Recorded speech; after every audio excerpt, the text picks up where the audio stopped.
کلی دشمن و دوست اون و پشتم و دوست انگار این دفعه نوبتمون شده بود. یه چی میگفت نه این دفعه رو بمون، هرچی دلت میخواد و بگو.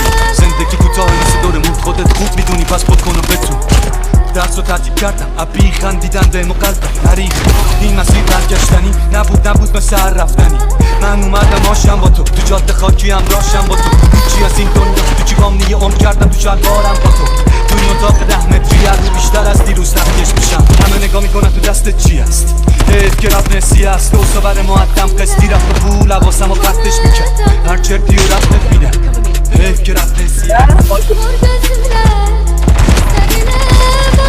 ما شدی داده من نمیشه یورو ای من تو رو میشنم من میدونم کمار یک بزنید دیگه.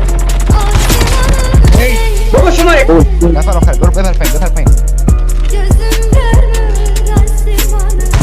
خیلی که تو بدن احمد مدیک